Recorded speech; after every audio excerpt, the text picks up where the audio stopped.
Make the choice to begin anywhere in your life, and the journey has started. And along the way, be inspired. Listen to the stories by joining the president of Howard University, Dr. Wayne A.I. Frederick, on The Journey. The public health emergency has been tragic for all of us. Howard University has been at the forefront of caring and advising communities in the District of Columbia. Today, we announce the new Howard University Community Health Initiative and how this will be impactful for those in underserved areas. Hello, my name is Dr. Wayne Frederick, and my guest today on The Journey is Dr. Reed Tuckson. He is currently the chair of the Health Sciences Committee of the Board of Trustees here at Howard University. Dr. Tuckson, welcome. Thank you very much. Great to be with you. So you are from Washington, D.C. originally. Tell me what it was like when you grew up in Washington, D.C. What part of the city did you grow up in?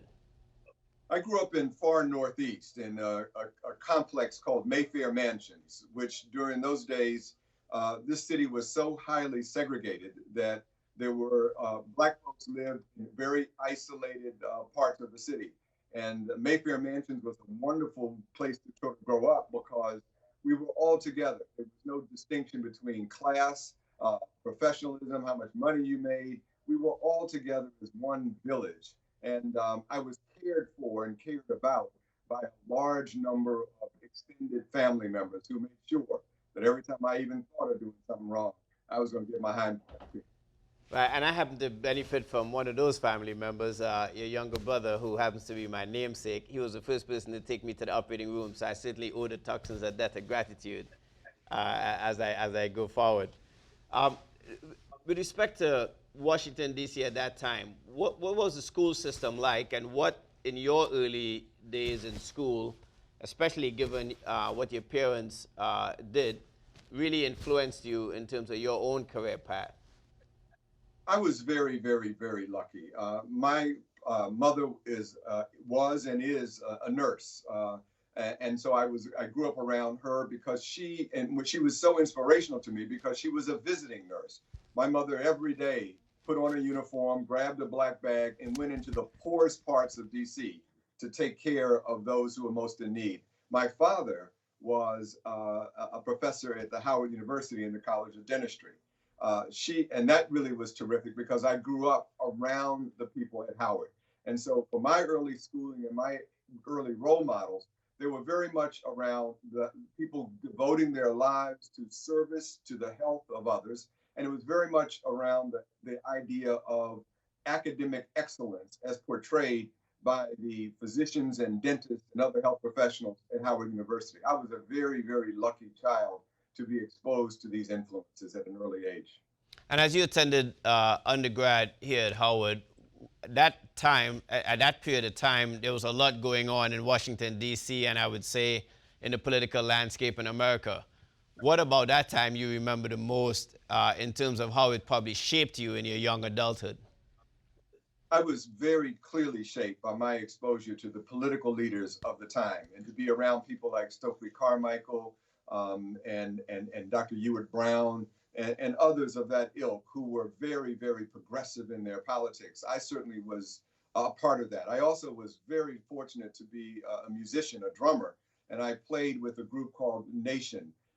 Nation was the multimedia ensemble on campus that performed for almost every event, particularly of any political significance. And so as an undergraduate student, I was really in the midst of the most progressive of thinkers, the most progressive of thoughts, and it really affected my total rest of my life because it shaped my sense of commitment to the African American family, and it made my commitment to serve our people firmly ingrained in my soul. And then you went across town for medical school. Probably a very significant contrast. What was that experience like in contrast to your experience in undergrad? Well, it was funny because I was not allowed to go to medical school at Howard because of my political activities on the campus as an undergrad. And I was considered too radical to be allowed to attend Howard. So I was lucky to go to Georgetown. It was an incredibly difficult experience to walk across town to a really segregated Georgetown. It was still almost segregated at that time. And there were 5 African Americans in a class of 205. And so it was a real wake-up call towards that gave me the sense of the difference between being at Howard in the loving family and over there where our very first lecture in orthopedics was a physician who showed a picture of a black man being lynched to illustrate a point about neck strain. So I knew I was in a different environment than at Howard at that moment. Certainly understand that. And you would subsequently go on to do your primary care training at UPenn. Again, very different, but clearly giving you a strong grounding in what is a major health issue in this country, bringing primary care to people, especially in underrepresented neighborhoods. What type of training and what types of tools did you acquire at that point that really prepared you for your future career? It really helped me to understand all of the elements of what constitutes the progression of disease. At the University of Pennsylvania, we were taught to be aware of the social determinants of disease. We were taught to be aware of the cost issues of disease. You would go on to train at UPenn in a primary care specialty, which we know right now is so much needed. And especially in the middle of this pandemic, we're recognizing just how much more we even need that. What types of principles were embedded in you during that training experience that prepared you for your current roles that would follow? University of Pennsylvania was an excellent experience for me because it taught me the fundamentals of looking at the patient holistically, looking at how all of the elements that affect and shape the experience with disease and the prevention of disease, how do all of them come together? The other thing that was particularly useful for me was not only an attentiveness to quality of care, but the cost effectiveness of care, being thoughtful about not wasting healthcare resources and not causing patients to have to spend more money than they should have to get the quality of care that they deserve. Now, you would work in a nursing home in Philadelphia.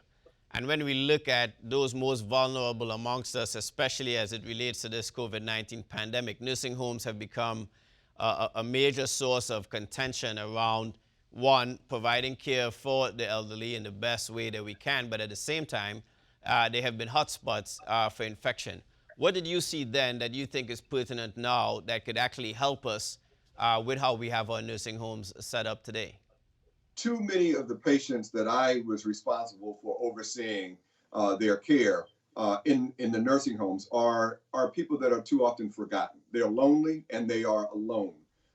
Many times our nursing homes become dumping grounds for people. And I was very, very distressed by the lack of support, the lack of engagement, the sense of isolation. And so what I think it is telling us now, particularly with this disease, is that we really have to be very, very focused on reaching out in every way we can to the seniors in nursing homes, not only protecting them, but using modern tools like FaceTime and Zoom, and trying to find every way we can to have a visual connection with those that we love that are in those nursing homes. My mother is in a senior assisted home now. She's 95 years old.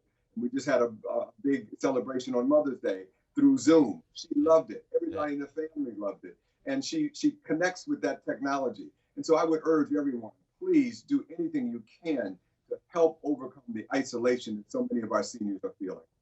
Right. Now, over the course of the 80s, especially when we look at the HIV epidemic, you played a significant role in the city's healthcare system.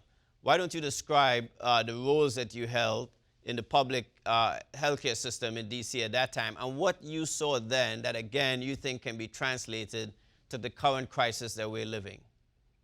It was my privilege to serve this city at the height of the AIDS epidemic, when it was really getting off the ground and moving with incredible ferocity and intensity. The thing that I learned more than anything else is the role and the importance of community engagement.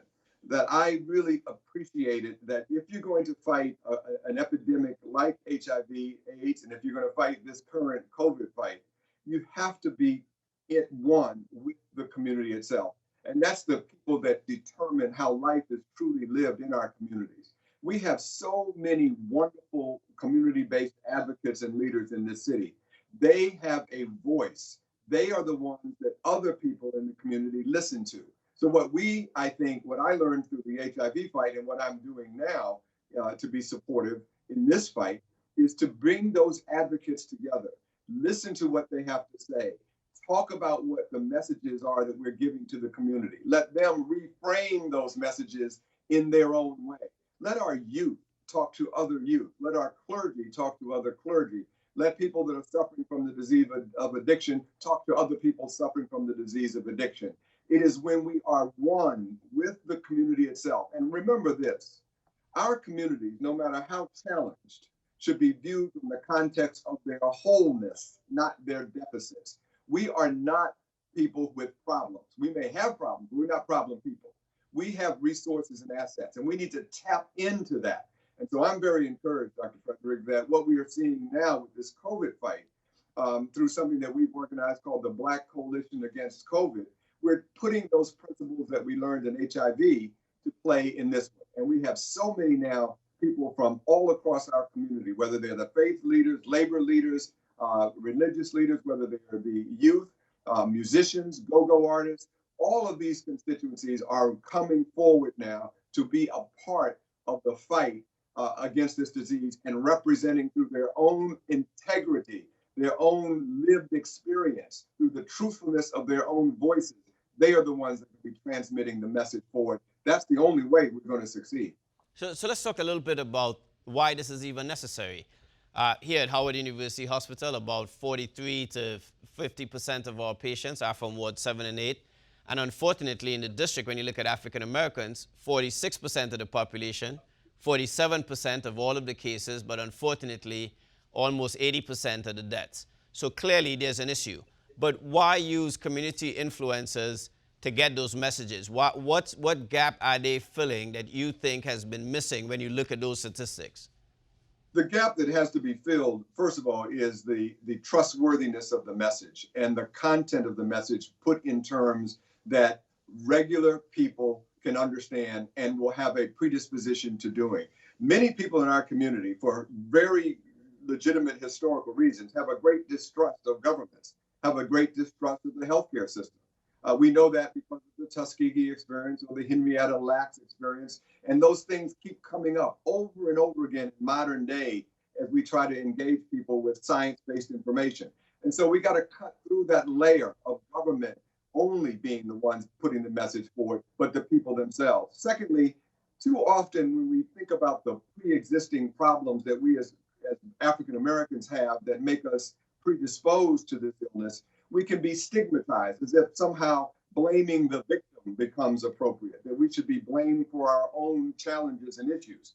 We need the community to be able to stand up to everyone and say, regardless of all of those kinds of stigmatizations and concerns about being misused, we're in for a fight for our lives. I learned from the great Calvin Roloff years ago, who was a great community leader in DC, who said that no people but a people can save a people. We can't wait for people to come in and ride in on a white horse to save us. We have to save ourselves. It's always been that way, and it's that way today. So I think the role of community leaders are really now to close the gap between the message and the messenger, to close the gap between what is being said and whether or not what is being requested can actually be done.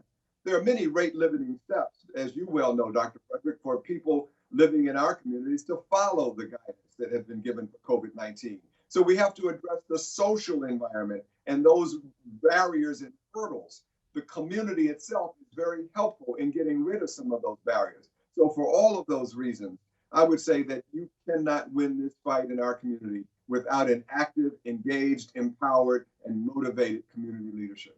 Now, the coalition you described has community influencers from all walks of life.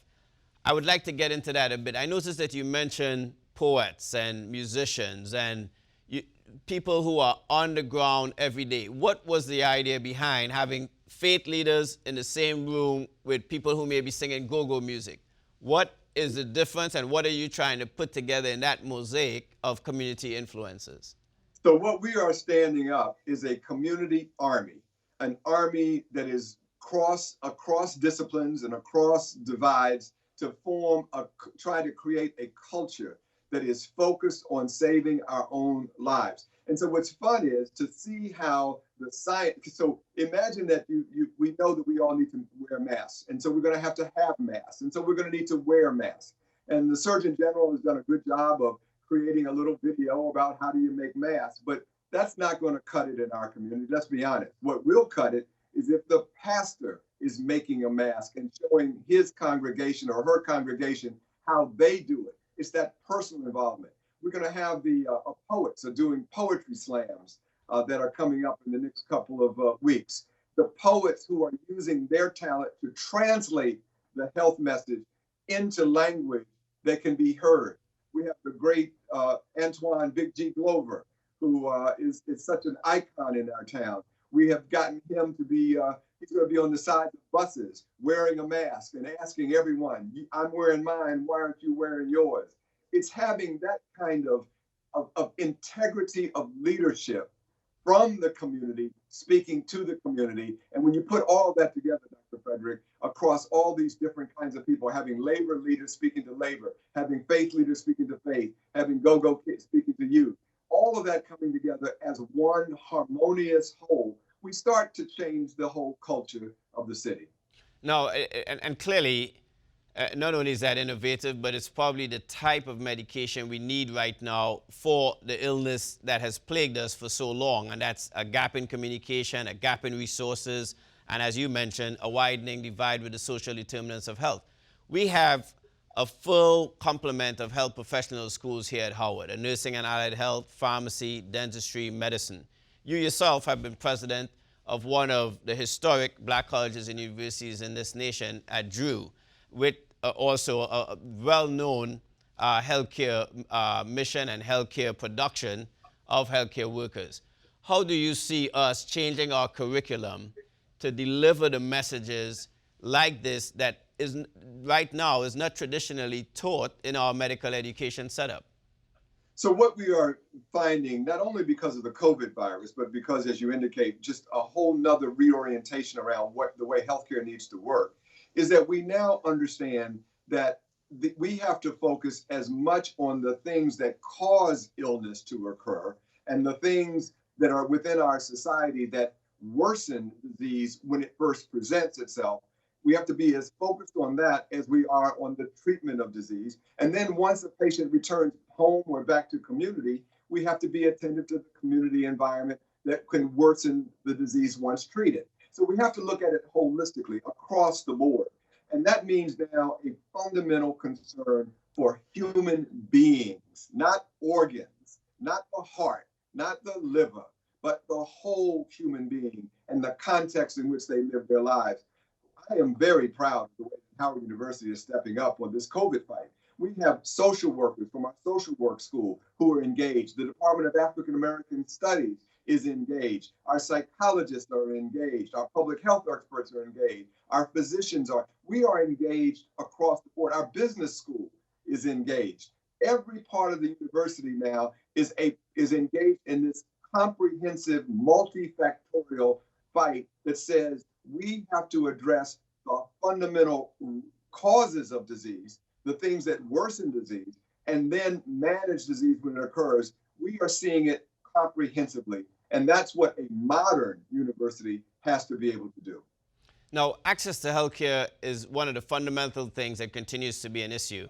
You served as Chief Medical Officer of United Healthcare, which is the largest health insurer in the nation. One of the interesting things about your role there and what you may have done to help transform that organization is to focus on wellness. And a lot of times we're talking about illness and disease, and as you just rightly pointed out, we're even getting into precision medicine where we really are focused on molecules and cells. But at the end of the day, it's part of a larger ecosystem. What role do you see our change and focus on wellness versus illness as being paramount in moving us forward post-pandemic? The key thing that I think we have to realize is that the healthcare system in America is unaffordable for the majority of Americans, and it is going to be unaffordable for almost every American in short order. We cannot afford to manage the incidence of chronic illness pouring into our medical care system. We have got to turn the spigot off. And that means we have to focus on prevention. There is so much diabetes moving into healthcare. There are so many people who, because of diabetes, are getting heart disease and other kinds of illnesses. For the first time over the last couple of years, for the first time in modern history, we have seen the death rate from heart disease go up, not down. So this burden of chronic illness is so huge that not only can we not afford to be able to manage it, the cost of it medically, but of course it means that people are dying sooner than they should. So we've got to move our focus upstream and focus on the risk factors that cause disease to occur. This is going to require a national revolution in how we think about healthcare. And it will be spurred on and speeded up because of the reality now that we begin to realize we cannot afford the medical care necessary to manage all of these unnecessarily ill people. So health communications is clearly one of the issues, and obviously with the coalition, it sounds like you're going to fill a much needed gap. Another issue is really testing, the practicality of testing and then subsequently doing contact tracing. Let's talk about testing first. What do you see as the need for testing in those communities? How is that going to help bring about better health for the communities in Ward 7 and 8 as an example, and throughout the nation where you have underrepresented minorities in the majority in particular neighborhoods? We have benefited from the worldwide experience of other countries as they have expanded their testing and made it so eminently available to their citizenry, which allows them to be able to not only find people early and intervene, but also to be able to identify hotspots and be able then to isolate those hotspots and be able to deal with them effectively. It is a tragedy that we do not have the opportunity for those who are in need for us to be able to give them tests and have rapid response of the answers back. This is a fundamental failure of the United States government, and one that I'm glad to see Howard University starting to fill with its testing program east of the river. So that is a critical issue. We've got to be able to address fixing this problem. And then once those tests come back, the issue of contact tracing. Does contact tracing look the same in Southeast DC as it may look in other parts of the city in Northwest DC? Well, here's the hard part, and I think the thesis of your question is this. We already know that in the African American community, there is such a distrust over government interference in our lives, the use of, getting involved in who we've been with and what data they collect about us, that there is this natural reluctance to be cooperative for things like a contact tracing. But let me emphasize as strongly as I can, Dr. Frederick, if we are unable to implement effectively the triad of testing, identification of the intimate contacts of a person who is testing positive for this disease, and then have those intimate contacts isolate for 14 days. If we do not have those three things in place, I can guarantee you that when we go back out into the streets, when the city begins to open up again, this virus will rebound through our community like a ping pong ball. And all the disparities that we are seeing today will be worsened. So I am pleading with every citizen in the District of Columbia, if you become positive and health professionals reach out to you and say, I need to know who your intimate contacts have been, who are the people you've been around, who have you exposed yourself to, then we're going to need for those individuals anonymously, those individuals will then need to be honest about their exposure. And if they are determined that they need to isolate for 14 days, they need to do that. If we don't, this virus spreads like wildfire through our community again. And I really would hate to see that happen.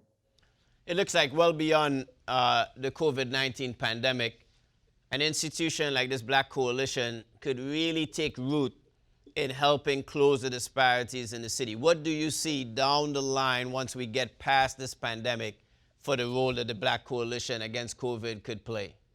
I love that question, because what it really is saying and it means is that the infrastructure that is set up now is an infrastructure that I think will be able to survive the COVID vaccine, the COVID virus episode, and will be there for the future. For example, one of the things that I am so pleased that you have lent your support for is Howard University supporting 4 of our churches east of the river to create what we call health ministries.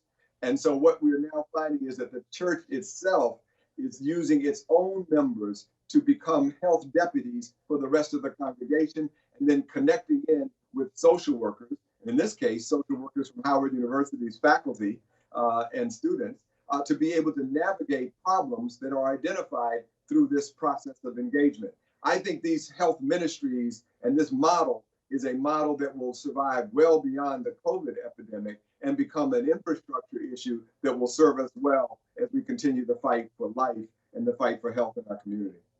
Well, I'm certainly grateful to you and your wife for your generous 7-figure gift to Howard University that made that possible, and your continued support, not just with your volunteerism on the board, but certainly with your treasure. And so as we wrap, every alumnus who comes on this show, I have one closing question, and that is, why Howard University? Why Howard University? Because a commitment to academic excellence and a mission of translating academic excellence into service to the world and service to our people. Thank you very much, Dr. Tuckson. It's great to have you. Thank you, my brother.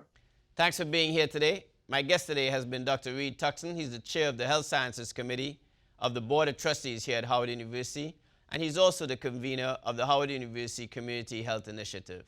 I'm Dr. Wayne Frederick. Please join me next time on The Journey.